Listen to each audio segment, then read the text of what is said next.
Trump की नजर खर के तेल पर है तो इस बीच तेल को लेकर एक नया अलार्म बजा है और उसकी लोकेशन है रेड सी यानी लाल सागर। ये बहुत बड़ी खबर है क्योंकि होर्मुज़ स्ट्रेट पहले से ही लगभग लॉक है। अमेरिका से लाल सागर पर जो रिपोर्ट आई उसमें डर और चिंता की मात्रा ज्यादा है। सवाल है क्या एक तेल संकट से, एक नए तेल संकट से सामना होने वाला है? क्या कच्चे तेल के दाम में अब ये और आग लगेगी? क्या दुनिया कच्चे तेल की असली क्राइसिस अब और झेलने वाली है?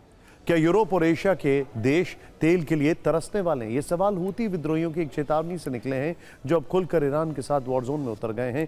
इजराइल, अमेरिका और ईरान की जंग सिर्फ बम और बारूद की नहीं है, बल्कि अब ये एक आर्थिक विश्व युद्ध की तरह बनती जा रही है, क्योंकि धमाके तो अलग अलग शहरों में हो रहे हैं लेकिन असली आग तेल में लगी है।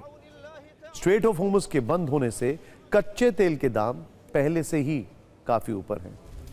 अब अमेरिका के डिपार्टमेंट ऑफ ट्रांसपोर्टेशन के अधीन काम करने वाली संस्था मैरीटाइम एडमिनिस्ट्रेशन ने एक रिपोर्ट जारी की है जिसमें बताया गया कि ईरान के प्रॉक्सी वॉर लड़ने वाले हूती विद्रोही लाल सागर और अदन की खाड़ी में हमला कर सकते हैं।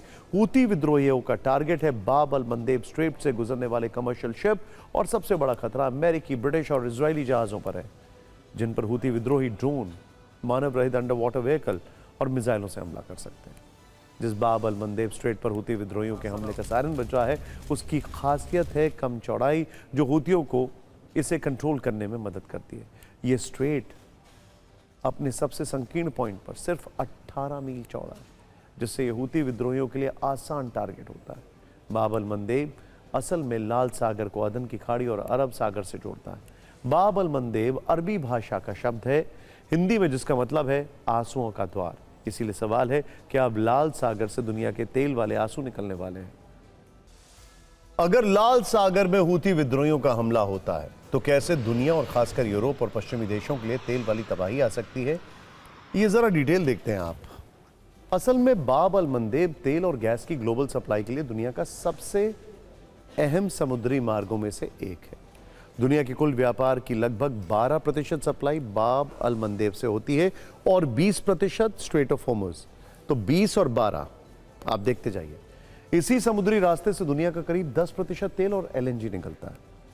रिपोर्ट के अनुसार रोज 80 से 90 लाख बैरल कच्चा तेल और रिफाइंड पेट्रोलियम उत्पाद की सप्लाई इसी रास्ते से होती है। यूरोप और पश्चिम एशिया के बीच तेल और गैस का अधिकांश ट्रांसपोर्टेशन भी इसी रास्ते से होता है और स्वेज नहर से गुजरने वाला कोई भी जहाज बाब अल मंदेब से होकर ही गुजरता है। अगर ये बाब अल मंदेब रूट बंद हो गया तो दुनिया का करीब 30% गैस और तेल सप्लाई ठप हो जाएगी। जहाज़ों को पूरे अफ्रीकी महाद्वीप का चक्कर लगाकर जाना पड़ेगा और ship Cape of Good Hope रास्ते से होकर जाएगा। तो बहुत लंबा रूट होगा। इस लंबे रूट की वजह से तेल गैस की डिलीवरी का समय 15 से 20 दिन बढ़ जाएगा। शिपिंग की लागत भी बढ़ जाएगी और ये तेल और गैस की कीमत में एक और ट्रिगर पॉइंट होगा उसके दाम ऊपर ले जाने के लिए। इंटरेस्टिंग बात इसमें यह है कि पिछली बार जब हूती से युद्ध हुआ था तो अमेरिका ने युद्ध अबैंडन किया था, जीता नहीं था।